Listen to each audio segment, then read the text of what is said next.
Association Philanthropie n'a jɛɲɔgɔn jɛkulu dɔw Soins pour tous international Sopotoa ani Solidaris 223 jɛra ka caravane médical belebele dɔ boloda an ka dugumisɛnnin 3 kɔnɔ. O kɛra juin kalo tɛmɛlen na san 2018 ka bɔ Bamako ka tile 2 kɛ dugu sugandilen ninnu kelen-kelenna bɛɛ lajɛlen kɔnɔ. Laso ani Dɔnba Buguni mara la ka fara Kalaya kan Mande mara la ka taa ni dɔgɔtɔrɔ laselenw ye spécialistes généralistes u ni infirmiers d'état ka taa nin dugu kofɔlen dugudenw ka kɛnɛya sɛgɛsɛgɛ k'a dɔn fɔlɔ bana min b'u la ka fura d'u ma ni ka tila k'u furakɛ wa nin bɛɛ lajɛlen fu falaki.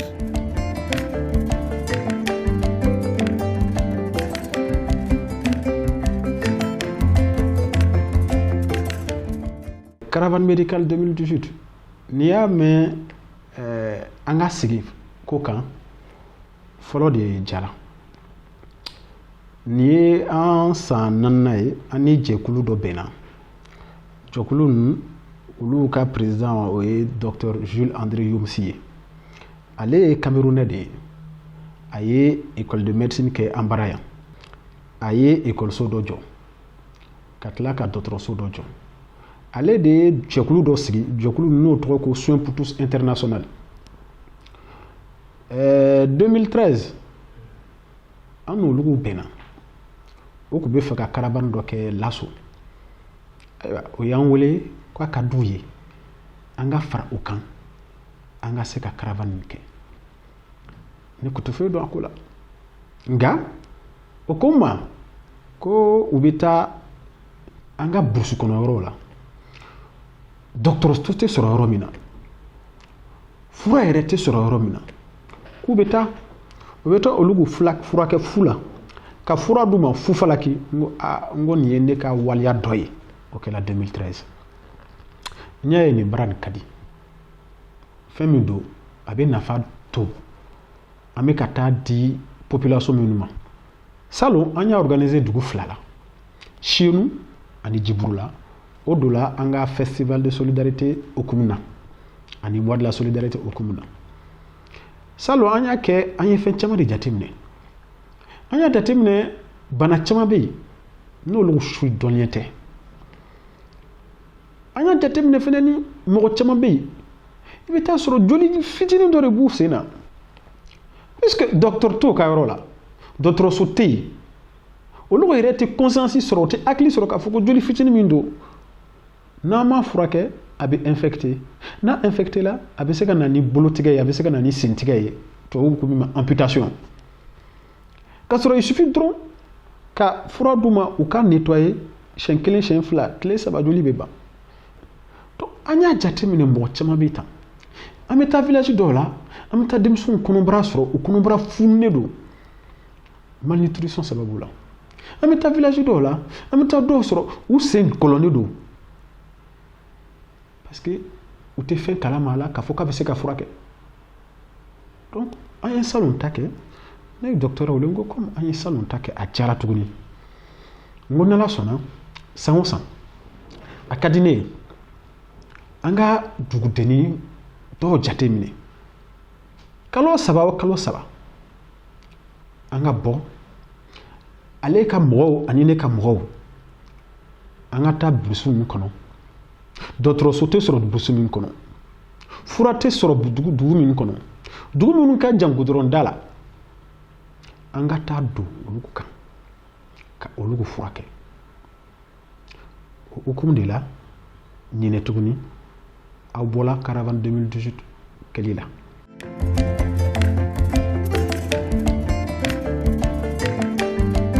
Karidon juin kalo tile 17 caravane médical bɔra an fɛ yan Bamako k'a kunda dugu fɔlɔ min kan o kɛra Laso ye. Hakilina jiginna Laso bɛ Buguni mara de fɛ. Sɛnɛkɛ duguba de ye nin dugu ye. San fɔlɔw kɛlen bɛ ka sira tiɲɛ kosɛbɛ. O kɛra sababu ye ka gɛlɛya dɔw lase caravane mobiliw ma. E m'a ye mobili dɔ pinɛ sɔgɔra sira kan. O kɛra k'a sɔrɔ sanfin bɛ k'i labɛn. Sanji ye tamasere ɲuman ye anw fɛ yan. Wa i ka da la k'a fɔ ko sanfin ma Laso dugudenw bali koyi ka caravane médical maaw kunbɛn ni nisɔndiya, bonya ani karama ye. donson kɔni ni cɛ bilenkɛ o ma kɛ maa si nɛgɛla ye. Tɛbɛntuma seleni tɛbɛntuma seleni nka ɲɔgɔn fɛ kan kunno tɛbɛntuma seleya nka ɲɔgɔn fɛ kan kunno.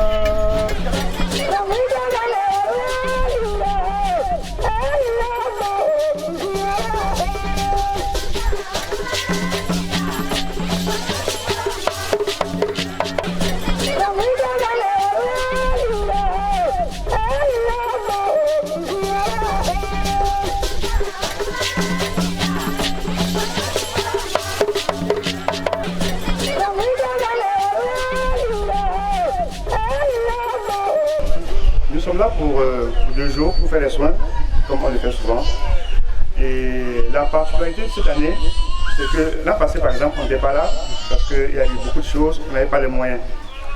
Et on a eu la chance, n'est-ce pas, d'avoir quelqu'un qui nous a porté vers la présidente de la République. Et le président a bien voulu nous aider. C'est pour ça qu'on est là. Dogo mer togola, dogo conseil Mogan Saba togola, a dogotigi bidurun shekin togola ka foli ka ubela. Ambe kenam ka kene fetinite. Femme togo ko kinea. Na ya akibara on soro al shudu klambe wuli kana ka kagin. Donc hanana kana foli ka dinona. Ka foli kula date foli mina. Ambala ka mumbia depuis soma ubia. Uya irana ka fo vraiment femme kinea ko femme quand on lui a dit la sortie. Caravan maaw bisimilali kɛra laso yiriba kɔrɔ ko baw bɛ kɛ yɔrɔ min an ka nin dugu in kɔnɔ. O kɔfɛ karavankɛlaw taala foli bila dugutigi la fo dugutigi bulon kɔnɔ. Ko an bɛ dugutigi fo ka barikada na kun fila kɔni tɛ délégation na. Délégation nana kɛnɛya ta sira bolo de kan. U nakun ye dekun minnu bɛ mɔgɔ minnu kan seko minnu bɛ u ye ka o ta ka bɔ o tigiw kan u nakun ye o de ye wa délégation seko ye fɛn o fɛn ye o hukumu kɔnɔna na u bɛ o kɛ fo ka se o dan na nakun fila wɛrɛ kɔni tɛ u la ni o tɛ fo ka o da yira dugutigi la. Ni zena dugu wɛrɛw an senkɔrɔ dɔn a tɛna se ka dɔgɔkun kɛ nin zen an bɛ hakɛto ɲini kɛ jama fɛ ni zena ta ye tile 2 dɔrɔn de mɛ an seko fana ye mun ye an b'o kɛ. Wa kabiri yen caravan ni nafa yira. Tu peux voir comme ça qu'elle fait son diabète. Hein. Ah, elle fait son diabète du type 2. Ouais, ça c'est une plaie diabète. Chini. Et bien, avec ce que c'est que mais il veut ta copo là. Laso dugutigi yɛrɛ n'a ka bana tun sigilen don koyi. I m'a ye dumuyakɛ sanji 3 de filɛ nin ye a ma wuli ka bɔ a nɔ la. Hali ka don a yɛrɛ siso kɔnɔ kuma tɛ ka taa yaala dugu yɔrɔ wɛrɛ. N se ninnu tɛ se rafele minɛ dɛ. N tɛ se taama yɛrɛ fiyewu. Man dɔ. N y'a bɛɛ kɛ tansiyɔn de ye. Nka yala i bɛ to ka tagama sɔn wa? I famana tagama ma wa? Ni taama n ka n'o ko san 3. Ni taama cɛ san 3. A senkɔrɔba 3 senkɔrɔba salen ye. O to yɔrɔ kelen de kɛra sababu ye k'a senfasaw ja f'a bɛ ɲini kana kɛ namara ye ni nin ja ninnu ma yira maa min na fo k'a lakali ye ten dɔrɔn ayi i tɛ da a la fiyewu. I tagama. A tɛ sɔn.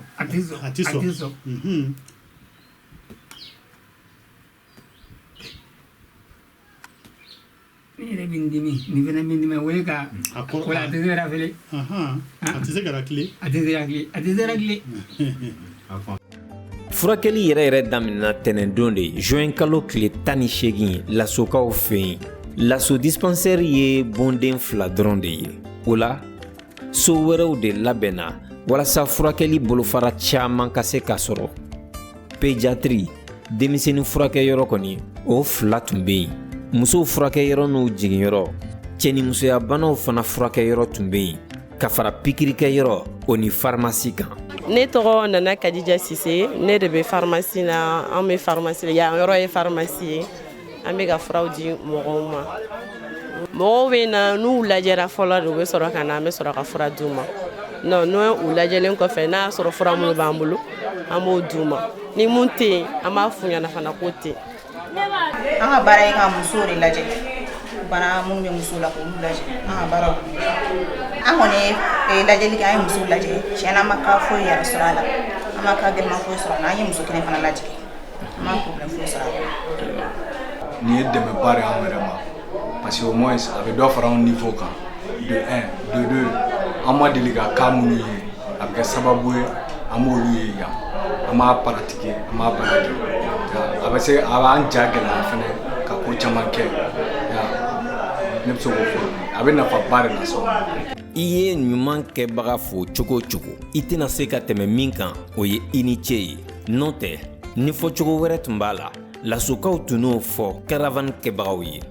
Bana min tun ye na n y'o ɲɛfɔ u ye fura min di n ma fɛnɛ n bɛ t'o lajɛ o la degun ni tɔɔrɔ caman min tun b'an ka furakɛli ko la furakɛli nin daminɛli ni sisan cɛra a ye lafiya min d'a ma fɔ a la n'o tɛ an tɛ se k'a lakali parce que banamisɛn caman tun bɛ yen a bɛ denmisɛnninw tɔɔrɔ a bɛ denbaw tɔɔrɔ i t'a sugu dɔn mais ala ni wariko ma i tɛ se ka taa furakɛli kɛ mais nin kama a y'an bɛɛ nisɔndiya an ma foyi sɔrɔ a kɔnɔ nisɔndiya tɛ. Bon dɔgɔtɔrɔ nana ka na an ka furakɛli ka ɲɛ fu a diyara an ye k'a bɛn an ma a nana mɔgɔw furakɛ an fɛ yan n'a sababu tɛ ayiwa an kɔni b'a dɔn u tun bɛ sa a ye mɔgɔ min ɲini na kisi anw fɛ yan dansi tɛ a la an kɔni b'a fo dugutigi ni a ka ayiwa conseil ka foli ɲɛra an b'a ɲini ala fɛ nin kɛ ɲɛsɛtaga ye. Ne tɔgɔ ye Seydou Doumbia n bɛ kuma alimami tɔgɔ la alimami tɛ kɛnɛ sɔrɔ ayiwa furakɛli n'a nasira la a kɔni a diyara an ye k'a bɛn an ma ayiwa an kɔni nisɔndiya kojugu hali an tɛ se ka tasuma fiyɛ bi n'an ko k'an bɛ tasuma fiyɛ bi n'an daji m'a faga an nuji b'a faga u nalen ka bɔ u ka yɔrɔ la ka n'an sɔrɔ an sigiyɔrɔ la yan nɔ ka n'an furakɛ an sigiyɔrɔ la yan ko wari fɛnɛ t'o la donc o foli yɛrɛ kun tɛ ala ka jan kojugu ko n b'u fo ayiwa u y'a daminɛ hɛrɛ la ala k'a laban hɛrɛ la. u y'a fɔ k'an tɛna furakɛli la u kɔni y'a pikiri u y'a fɛn maa yɛrɛ y'o ye nin ye k'a fɔ furakɛli diya tɛ a diyala an ye i kɛlen sɔrɔ fu o ye alhamdulilayi ye dɛ an ma kan k'an sen bi an bɛ min bɔ la an yɛrɛ y'o dɔn folikan min ma ala k'i k'a wɔ ɲɛsɛ ala k'a wɔ ɲɛsɛ ala k'i barika don a la. Dr Jules n'a baaraɲɔgɔnw ka baara kɛcogo ɲuman ma tɔ si de to dugudenw na yan.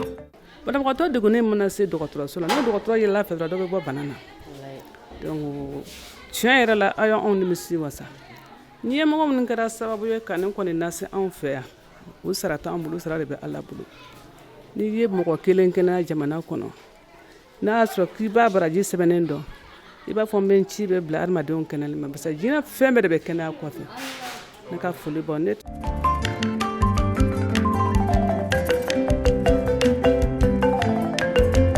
Lasokaw ye danfaraba dɔ ye ɲinan caravane ni santɔw ta cɛ u ka fɔ la nimisi wasaba sɔrɔla ɲinan ta kɛcogo la. N yɛrɛ ye ɲinan ta in ta k'a lajɛ a baara teliyala ka se cogoya min na san si ta ma teliya ka se ɲinan ta in ma caman bɛ yen caman bɛ ka alhamdulilayi fɔ kunun ni bi furankɛ kɔni kɔnɔna kɔnɔ hali bi ala kɔni an bɛ se ka dugawu kɛ ala ka baara nin taa ɲɛfɛ ala k'an dɛmɛ a la aw kana ɲina anw yɛrɛ fana kɔ a tun bɛ ka dɛmɛ kɛ anw ye kɛcogo min na an ka dɔgɔtɔrɔso ko fana aw ɲɛ bɛ kow cogoya la yɔrɔw ka gɛlɛn dɔɔnin a bɛ se k'o dɛmɛ kɔni kɛ anw ye dɔgɔtɔrɔso ta fanfɛla la an bɛ se ka foli k'aw ye. Baarakɛla ani kɛnɛya baarakɛlaw donc aw de tagama ɲɔgɔn de n'i ma kɛnɛya i ko k'i bɛ baara min kɛ i tɛna se ka baara de kɛ donc anw ti baara wɛrɛ la sɛnɛ kɔ bagan balo a n'a ɲɔgɔnnaw donc o la alu yɛrɛ nalen lasɔn ɲinan ta san fɔlɔ ye ɲinan ta filanan ye donc o la aw nali ka daminɛ donni bi cɛra aw na o na n'aw bɔla yan tɔgɔ min bɛ fɔ falu kɔ yan o tɔgɔ yɛrɛ bonya kama o yɛrɛ lasɔ yɛrɛ fa a bɛ baara min na nin a b'a jija a ka taga ɲɛfɛ o ka d'a ye vraiment parce que an fɛ yan tiɲɛna mɔgɔ caman bɛ yen kɛnɛya ka d'o mais a se t'o ye i y'a faamu a ma jama ye wa sini ta ka ca ka tɛmɛ nin kan. Ni muso in tɔgɔ Sanata Dunbiya muso tɛna caravane kɔrɔ fɔ maa ye a ye min ɲa a balimamuso ye salon o y'a to ɲinan Sanata n'a ka denbaya bɛɛ de bɔra fo kɔkuntigi la laso kɛrɛfɛ dugu dɔ la kɔni. Salu na sini yaye ne dɔgɔnin na bange gwɛlɛya tɛ an y'a furakɛli bɛɛ kɛ k'i dɛsɛ mais an y'a na ye alihamudulila ala y'a nɔgɔya bon fura minnu y'a diya ma u y'a mago ɲɛ an ma kosɛbɛ ne kɔni na laɲini hali bi ala ka barika don a la ala k'a kɛ ɲɛsɛtaga ye ala k'a mɛn an kɔrɔ a diya y'an ye dɛ bi ne ka denbaya kuru bɛɛ nalen a bɛɛ furakɛli fɛnɛ k'a ɲa k'i fura da bɛɛ ma k'a di n yɛrɛ ma fɛnɛ kabini furakɛli ni kɔni dɔgɔtɔrɔ ko ni daminɛli ne kɔni korotumu lafiyalen ne y'a naya saro na sini kina ne feere minɛ ki ne don ne bɛ ɲinamini u ka n'o fura kɔni y'a kinera kina ne feere lafiya an ka tɛ pewu halisa n'a foli kɔni b'a ye.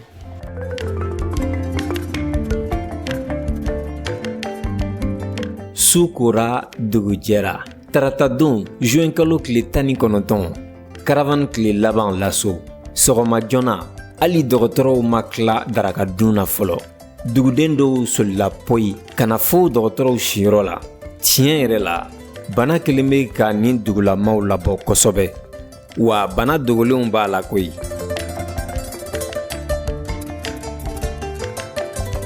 Nous suspectons une paralysie flasque aiguë, donc qui est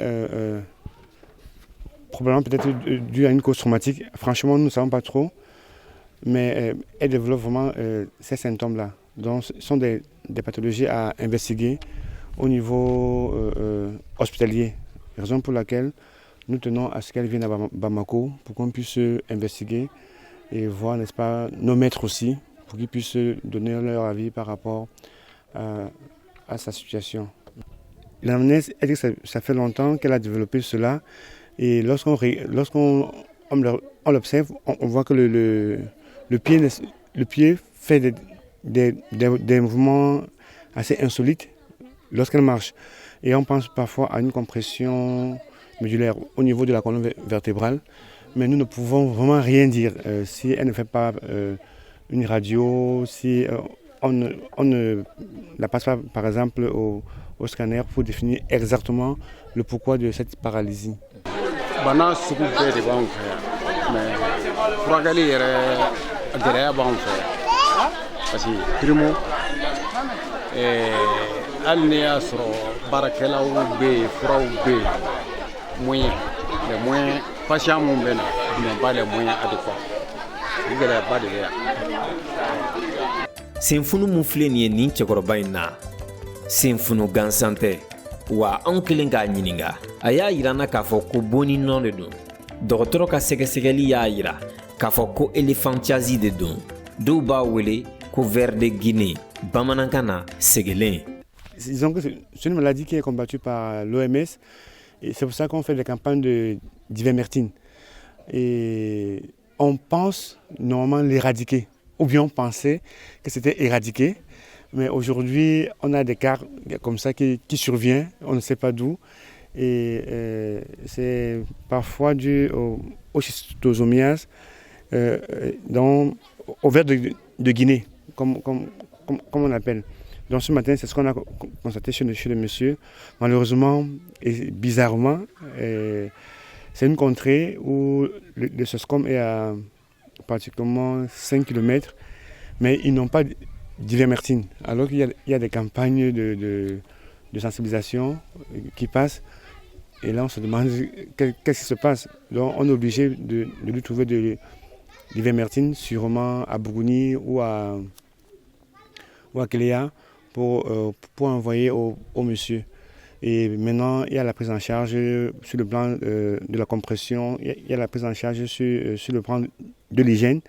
On s'est donné rendez-vous avec l'aide-soignant, on va appeler comme ça, entre guillemets, il n'a pas suivi de formation, qui est là pour pouvoir lui expliquer et faire la première prise en charge sur le plan de l'hygiène, sur le plan, n'est-ce pas, de la compression, en attendant avoir l'ivermectine pour le monsieur. Caravane nin kɛra sababu ye ka bana dogolen caman fana lakodɔn. Aw ka nin cɛ bolo lajɛ ba in a bɛ k'i kɔnɔ k'a fɔ k'a yɛrɛ de b'a la k'a bolo in na yɛrɛ k'a sɔrɔ a se ma ko tɛ. Bana mun bɛ cɛkɔrɔba in na a tɔgɔ ko maladie de Parkinson. Bon, il y a plusieurs causes. Généralement, il y a les causes héréditaires. Il y a des personnes qui développent cette maladie. Il y a par exemple les chocs traumatiques crâniens. Par exemple, les boxeurs. Si vous vous souvenez de Mohamed Ali, il a terminé avec sa maladie de Parkinson. Cela est dû, n'est-ce pas, au coup, au choc qu'il a reçu à la tête. Il peut avoir des pathologies qui peuvent aussi entraîner cela, des pathologies peut-être chroniques qu'on n'a pas découvert. Il a fait peut-être une maladie dans l'enfance et je pense un peu au sepsis et consorts, et il grandit, il peut développer cette maladie, surtout que jusqu'à aujourd'hui il n'y a pas une cause assez définie par rapport par exemple à la maladie du Parkinson.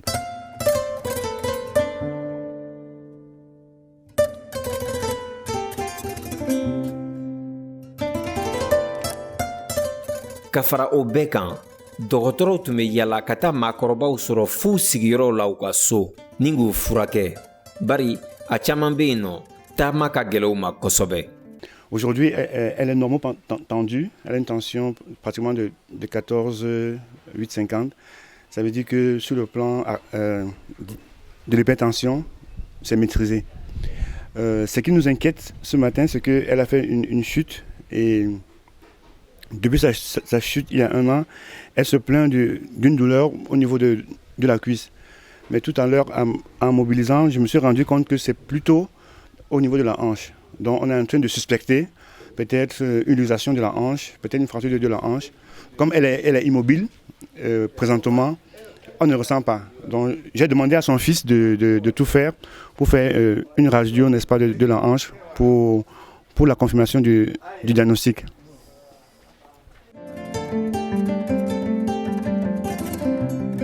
Kunnafoni yɛrɛ y'a dama fura ye o kosɔn Caravan Médical dɔgɔtɔrɔw ye sufɛ baroni dɔ sigi sen kan laso dugudenw tɔgɔ la cɛnimusoya banaw kunbɛli fɛɛrɛw u sɔrɔ cogo n'u kɔlɔlɔw o de kɛra baroni jɔsenbaw ye.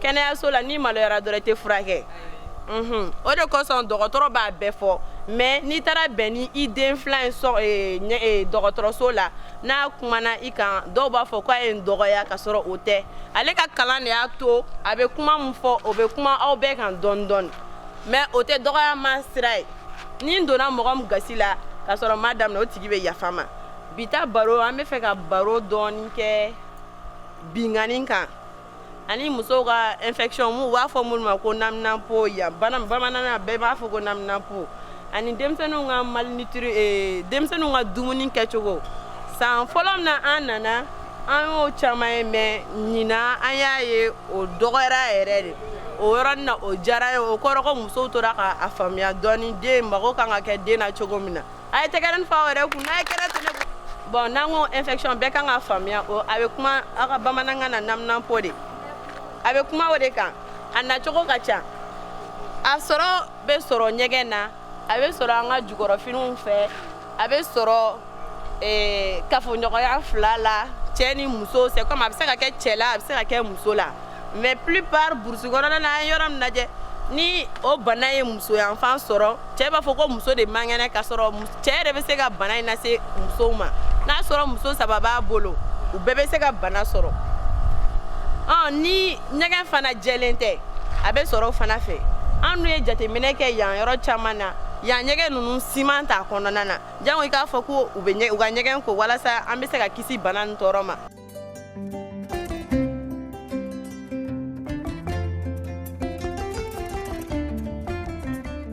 jama min bɔra laso o cayara ka tɛmɛ Caravan ka jama ɲɛsigilen kan fura dɔw banna kabiri laso mɔgɔ wulila kɛrɛnkɛrɛnnenya la ka taa Bamako walasa ka taa fura wɛrɛw san ka na n'u ye bari dugu 2 bɛɛ de tora min ka kan ka kɛ. Mali la wari bɛ maliyɛnw bolo alhamdulillah mais wari tɛ État bolo État tɛ se ka fɛn bɛɛ kɛ tubabuw ko min ma ko couverture sanitaire jamanabaw kɔnɔ yɛrɛ couverture sanitaire ma bɛɛ bɔ jango an ka jamana fitininw kɔnɔ n'an y'an sigi k'a fɔ ko État bɛ se ka fɛn bɛɛ kɛ a bɛna kɛ galon ye o de la anw fana y'o hakilina sɔrɔ an ko kalo 3 o kalo 3 an bɛ dugu misɛnnin 10 an ka sunganti a dugumɛnsini 10 ninnu kɔnɔ an bɛ taa tile 2 consultation traitement ani distribution de médicaments fu falaki an bɛ taa d'u ma soins pour tous international ni philanthropie an y'an bolo di ɲɔgɔn ma ɲinɛ ani solidarise cette année solidarise fara an kan ka nin waleɲuman nin kɛ an ye jamana caman sungati o de kama n'i y'a jateminɛ salo an ka objectif tun ye mun ye ka mɔgɔ 3,000 ka olu consulter ka olu traiter ka fura d'u ma an kun y'a jateminɛ k'an bɛ se ka o kɛ nka an tɛmɛna an ka objectif kan parce que an ye mɔgɔ 4,000 an sela ka olu de toucher ɲinɛ an ka objectif ye mun ye an ko yani an ka dan village 2 ma an ka dan mɔgɔ 2,000 3,000 4,000 ma munna an tɛ mɔgɔ 25,000 kɛ ni tubabu ko ma 25,000 personnes o de la village cayala village kelen-kelenna kɔnɔ i bɛ taa sɔrɔ village kelen bɛ yen mais a village kelen-kelen village misɛnnin baden de b'a kɛrɛfɛ an bɛ wuli ka taa mɔgɔ o village ni kelen-kelenna bɛɛ kɔnɔ u ka mɔgɔw ladɔnya ka fɔ ko dɔgɔtɔrɔw bɛ na dɔgɔtɔrɔw bɛɛ de b'a la généralistes b'a la pédiatres b'a la gynécos b'a la ophtalmologues b'a la urologues b'a la u bɛɛ de bɛ taga ni anw ye donc dugu ninnu na i bɛ taa sɔrɔ problème de santé ka ca u dugu misɛnninw bɛɛ bolo u bɛɛ de bɛ n'u yɛrɛ sɔrɔ dugu belebeleba nin kelen kɔnɔ an bɛ tile 2 tile 3 kɛ an b'a daminɛ kabini 7h du matin fo su 7h. arabadenw juin kalo tile 20 karavan mɔgɔw ye sira ɲini lasokaw fɛ sɔgɔmada joona fɛ ni k'u kunda dɔnba kan sira ka jan kilomɛtiri 200 ni kɔ bɛ nin dugu 2 ninnu ni ɲɔgɔn cɛ.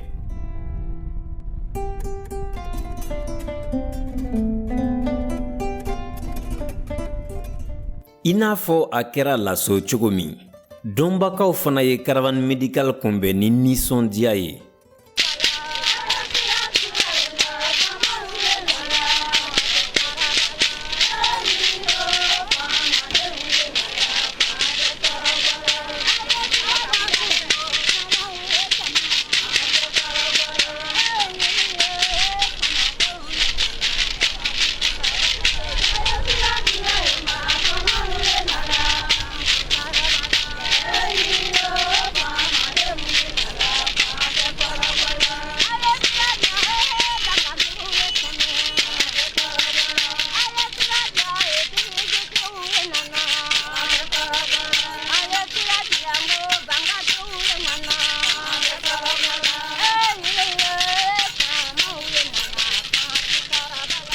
dɔnba maire a dɔgɔtɔrɔ ɲɛmaw ka fara dugutigi bulon mɔgɔw kan dugu maaba bɛɛ de bɔra ka dɔgɔtɔrɔw kunbɛn. U nana baara min kama kɛnɛkɛnɛ a bɛ tali kɛ kɛnɛya de kan alors n'i ko kɛnɛya kɔni ko yiriwali ko ɲɛtaga fɛn bɛɛ gulonnen bɛ kɛnɛya de la adamaden n'i ma kɛnɛ i tɛ se ka foyi kɛ donc ni ala ye woro don an gɛrɛsɛgɛ la ka na kɛnɛyaw di anw ma an b'o fɔ dɛ mais baara in a bɛ daminɛ cogo min na o bɛ na kɛ sini ani sini kɛnɛ tile 2 baara de don. ka tugu ko biya kɛnɛyali n'i ma kɛnɛya i tɛ se bɛ co dun o ma kɛ ala hɛrɛ k'a ɲɛ ala wɔ sansɛ an n'a den min ye ala barika da bɛrɛ ala k'an balo ala ni dɔnba cɛfini yenimɔ barika.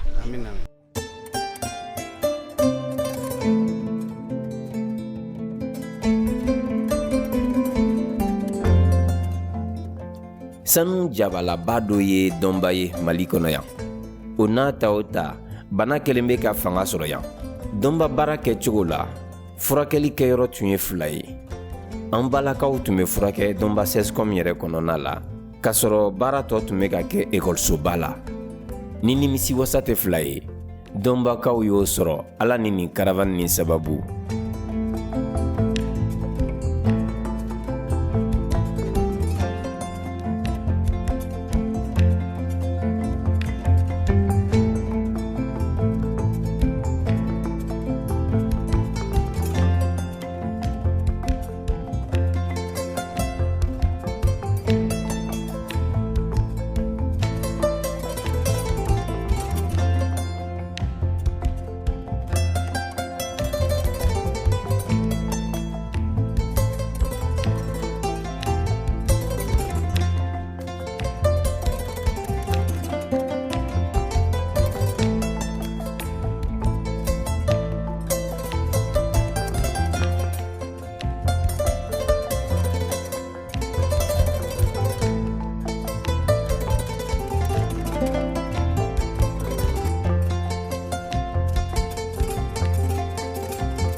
y'a faamuya donc sisan n bɛna fura dɔ sɛbɛn ka a d'i ma y'a faamuya i bɛ taa o b'o k'i la o pikiri ye o b'i tension jigin san tension bana ye bana ye bana min don i kan ka to k'a kɔlɔsi de n'i m'a kɔlɔsi a tiɲɛnida bɛ barika bɛ bonya y'a faamuya donc fura min fana bɛ sɛbɛn ka d'i ma i b'i jija tile i kan ka ta don o don de kana don bila k'a sɔrɔ i ma fura in ta y'a faamuya. olu na min na ala y'o ɲa o nakun ala y'o ɲa ale di ala hɛrɛ kun ye ale di ala y'a kɔrɔta ale di ala y'a kɔrɔta ala ka n'a ba don ala ka n'a labila n ye fura sɔrɔ ayi dɔrɔmɛ kelen m'o bɔ ayi o bonya o b'an fa. Tiɲɛna furakɛli min kɛra dɔnba bi an nimisi wasara yɛrɛ de cɛ o denmisɛnnin o musokɔrɔba o muso denmisɛnnin o bɛɛ furakɛla fu la lajɛli kɛra fu furakɛli kɛra fu a doni ma da dugu kun a doni ma da sɛsugɔmu kun. ko sumaya bɛ na ani furudimi ne yɛrɛ ne bɔtɔ ye dɔgɔtɔrɔso la u y'an visite o ma wari minɛ o fana ye fura di o ma wari minɛ tiɲɛna a jala an ɲa k'ale bonyaba ye an bɛ dɔgɔtɔrɔw fo.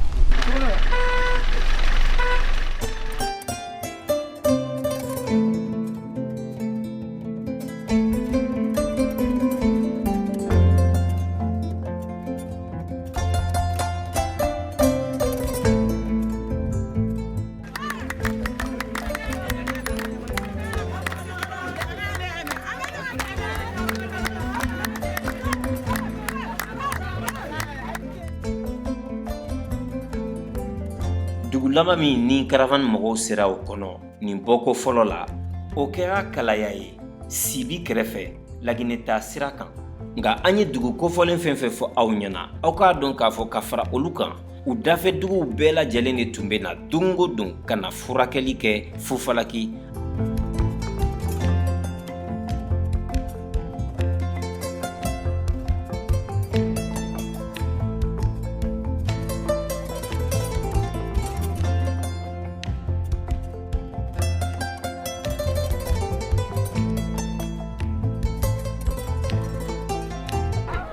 K'a sɔrɔ caravane ma na an ka banabagatɔ ni sibi cɛ ye kilo 5 de ye donc ni kɛnɛya surusu foyi tɛ yan fo n'a kɛla farafin furabɔla minnu bɛ taa ka taa fura tigɛ ka na tobi ka fɛn mais n'a wulila su ni tile a bɛ wuli ka moto ɲini kuma dɔw la yɛrɛ ka banabagatɔ dɔw garagara ta ka taa n'a ye sibi i y'a ye bon gɛlɛya caman b'a kɔnɔna na muso kɔnɔma dɔw yɛrɛ bɛ jigin sira la yɛrɛ maternité tɛ yan kɛnɛya kɔni a foyi tɛ yan.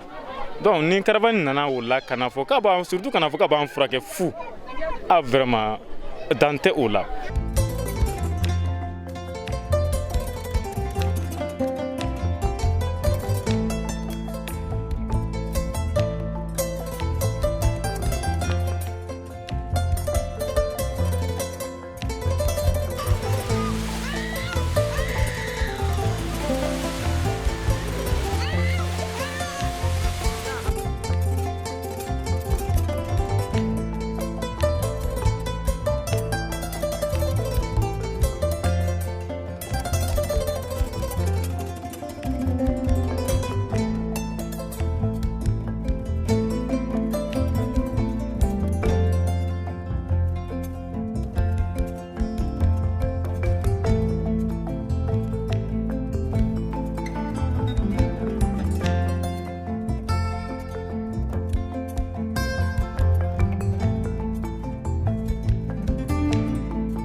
do kɛra nisɔndiya kɛra bonyamasegin kɛra nga hali bi an balima cikɛla dugu caaman nana caravane mɔgɔw ma ni k'a yira k'a fɔ a ka d'u fana ye caravane mɔgɔw ka se u ma bari bana bɛ fan bɛɛ wa min ye kɛnɛya sabatili siraw ye o ma labɔli kɛ hali bi an ka dugu caaman na.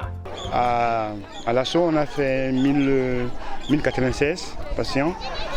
Au niveau de Domba, on avoisine 1000. Sûrement à Kalea, on va aller également vers 1000 personnes. Ça veut dire qu'en 10 jours, on a fait pratiquement 3000 consultations. Et on a soigné pratiquement, quand je dis soins, ça veut dire qu'on a apporté les soins en termes de médication, en termes, n'est-ce pas, de nursing, à près de 500 à 800 personnes. Quand je dis médication, ça veut dire que perfusion et injection. Et on a pratiquement tout le monde a reçu, même ceux qui n'étaient pas malades, on leur a donné, n'est-ce pas, des comprimés de prévention tels que l'albendazole et consorts. Donc pratiquement près de 3000, même plus de 3000 personnes en 10 jours ont reçu des médicaments. Et près de 8 à 1000 personnes ont été soignées. On a pris en charge près de 1000 personnes. Je pense que le bilan ne devrait être que satisfaisant.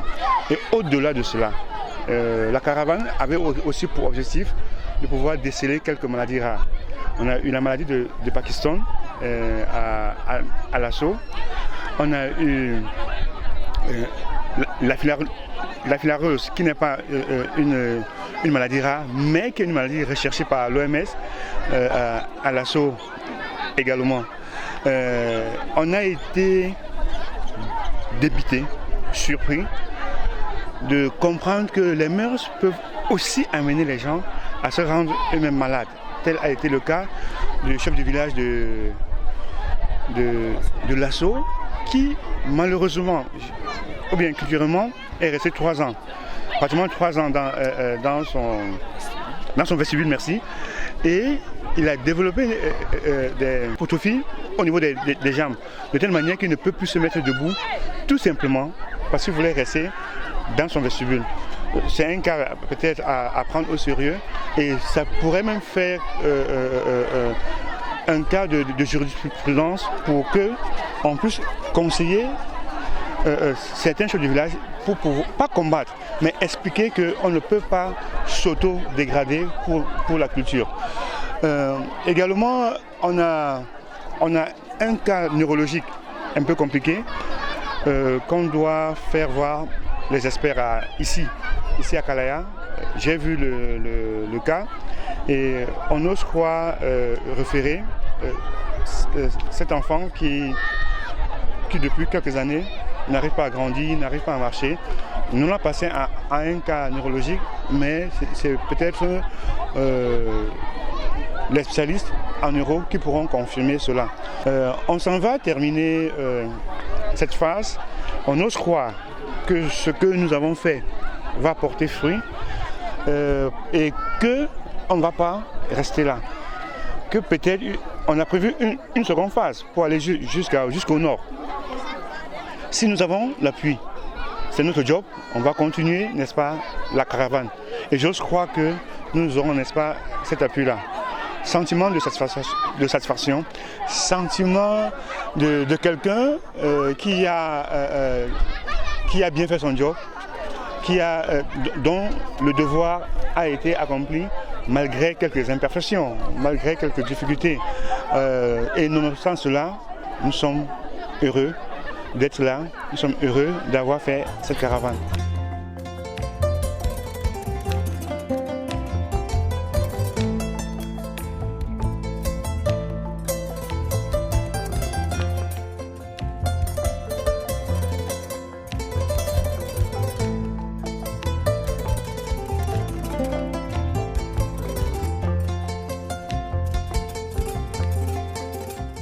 An bɛ ka fɛn fɛn kɛ bibi in na n ye 2013 ta fɛ kabini 2013 fo salon a ma dɛmɛbaga sɔrɔ dɛ a musaka bɛ bɔ Soins pour tous international mɔgɔw kun, a musaka bɛ bɔ association philanthropique kun.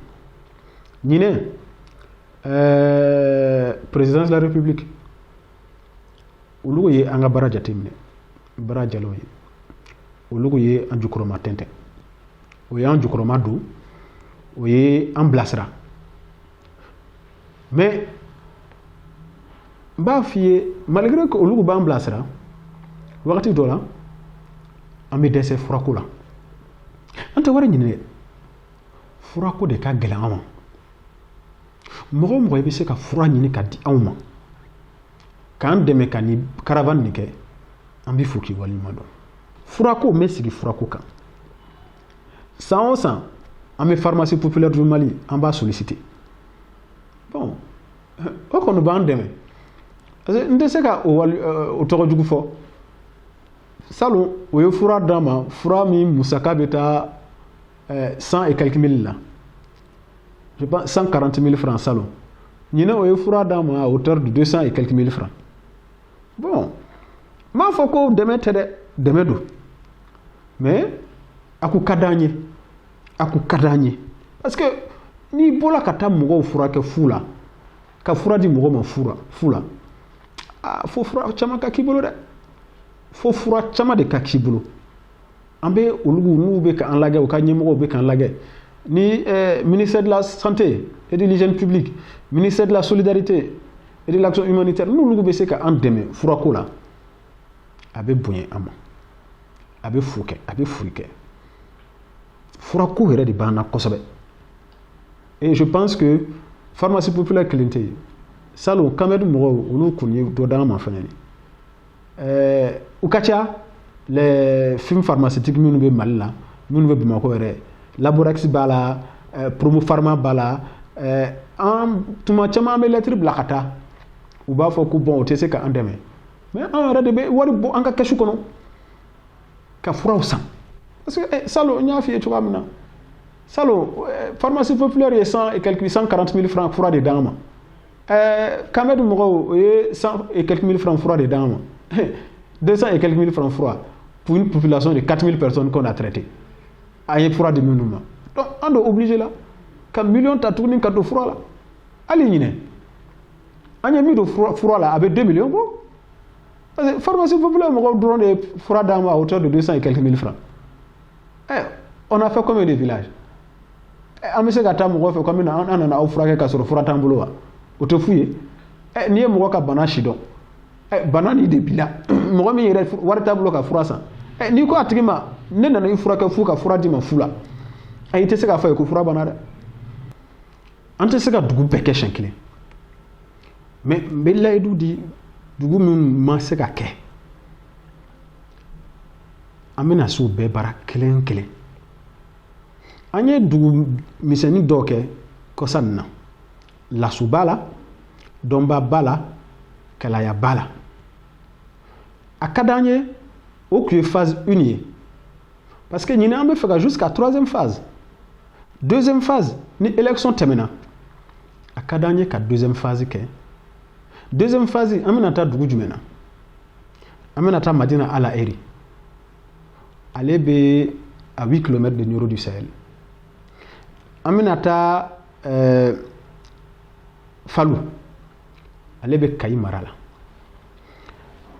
an bɛna taa Daga o ye Bandiagara dugudennin dɔ ye à 10 km de Bandiagara dugu misɛnninw caman bɛ yen minnu b'an ka programmation na an bɛna olu dugudennin ninnu bɛɛ kɛ an bɛna taa Nɛnɛko min filɛ nin ye Selenge sira kan dugu dɔ bɛ Ɲena ne ka yala dɔ senfɛ Air France la ni a duguden dɔ ye ɲɔgɔn sɔrɔ yen o ye n dɔnya a ye n interpellé ko vraiment an bɛ min na a ka ɲi ko ale fa ala ka ɲin'a la yanni a ka fatu a fa de tun bɛ fɛn caman kɛ o ka dugu kɔnɔ mais kabini fa banna ale yɛrɛ ka baara ka ca a bolo Bamakɔ yan fɛn caman bɛ a tɛ se ka kɛ ko a ka d'a ye caravane an ka se ka se olu ka dugu la ko n'an sera ka kɛ k'a bɛ diya ye n ye layidu ta ye fana de dugu nin tɔgɔ tɛ n kɔnɔ sisan mais a bɛ an ka dossier kɔnɔ a ka d'an ye fana ni an ka taa ye n y'a fɔ cogoya min na san o san a ka d'an ye an ka caravane siɲɛ 3 siɲɛ 4 kɛ